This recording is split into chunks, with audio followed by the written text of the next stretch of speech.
Bas, j'aimerais bien abattre cet arbre. Ouais, il faut simplement voir dans quelle direction il va tomber. De ce côté-là, il y a un ruisseau, c'est un peu difficile. Et là, il y a des arbustes, c'est également délicat.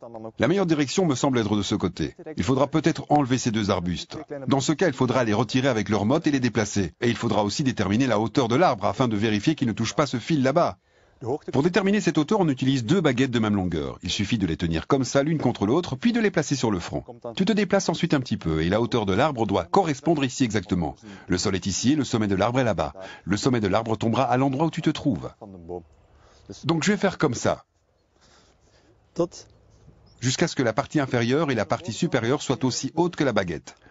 C'est ici quelque part. Donc maintenant, le sommet de l'arbre tombera ici, avec toutes ces petites branches. Par conséquent, nous allons devoir retirer ce fil.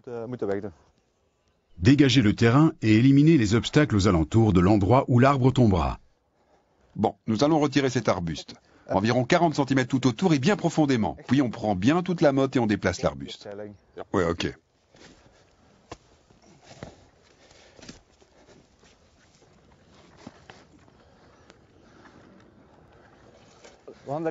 Nous allons commencer par fixer une corde pour déterminer un peu la direction, afin d'être sûr. On va fixer cette corde le plus haut possible. Il faut toutefois que ce soit assez sûr. Hein.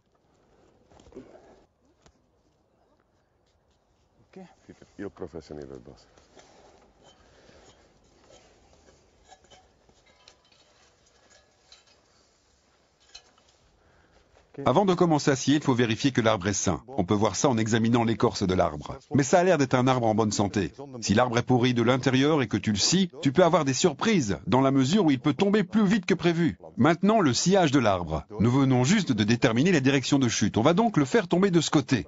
Il est par conséquent important de pratiquer l'entaille d'abattage également dans cette direction. La tronçonneuse vient se placer ici avec la poignée perpendiculaire à la lame de la tronçonneuse. Par conséquent, cette ligne se situe dans le prolongement de la direction d'abattage de l'arbre.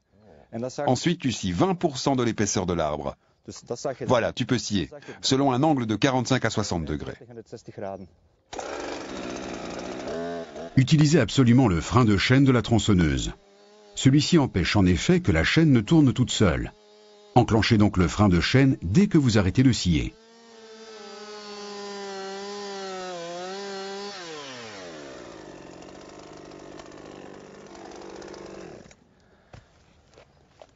Ok, passons maintenant à la coupe de rotation. Elle se situe ici, sur le côté dans le prolongement de cette ligne. Il faut scier 2 cm de chaque côté.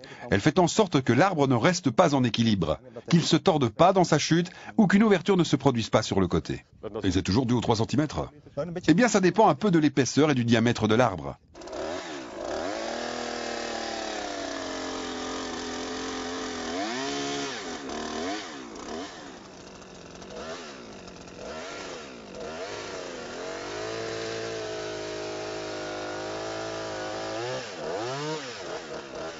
Voilà, l'entaille d'abattage est faite. Idem pour les coupes de rotation et maintenant on peut passer à la coupe d'abattage. La coupe d'abattage est pratiquée à l'arrière de l'arbre, au même niveau que l'entaille d'abattage. On scie par conséquent dans cette direction d'ici à là, jusqu'à ce qu'il ne reste que 3 ou 4 cm.